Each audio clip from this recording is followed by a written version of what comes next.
Friends, இது moms கிச்சனில் summer special குட்டீஸ் வீட்டில் இருக்கிறதுனால அதுக்கு ஸ்நாக்ஸ் எப்படி பண்ணுறதுன்னு காமிக்கிறாங்க. ஈஸியாக வீட்டில் இருக்கிற பொருள் தாங்க. இது கோதுமை மாவு, இதை நாட்டு சக்கரை வச்சுருக்குறாங்க. இது பாதாம் வந்து மிக்சியில் போட்டு கிரைண்ட் பண்ணி வச்சுக்கிறாங்க. ஒரு பனானா, சோம்பு, ஏலக்காய், முட்டைங்க, எள், கொஞ்சம் சோடா உப்பு வச்சுருக்குறாங்க, ஆயிலுங்க. இதெல்லாம் மிக்சியில் போட்டு அரைச்சிக்கலாங்க. வச்சுக்கிறோங்க. இப்போ வெல்லம், நாட்டு சக்கரை போட்டுமா ஒரு கப்புங்க, சோம்புங்க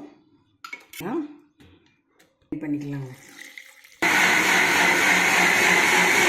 கிரைண்ட் ஆகிடுச்சுங்க ஃப்ரெண்ட்ஸ். இதில் எள் 2 ஸ்பூன் போட்டுக்கலாங்க.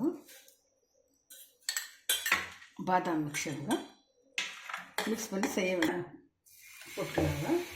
எள்ளெல்லாம் கொஞ்சம் போடலாங்க. கொஞ்சம் எள்ளு வைக்கலாம். எள்ளு போட்டால் பசங்களுக்கெல்லாம் ரொம்ப நல்லது, கால்சியம் இருக்கிறதுனால எள்ளு சேர்த்துக்கோங்க. நெய் போட்டுக்கலாங்க. நெய் போட்டு இப்போ பனானா பேன் கேக் ரெடி ஆகிடுச்சுங்க. கொஞ்சம் நெய் போட்டுட்டு பசங்களுக்கு கொடுத்தா நல்லாயிருக்கும்.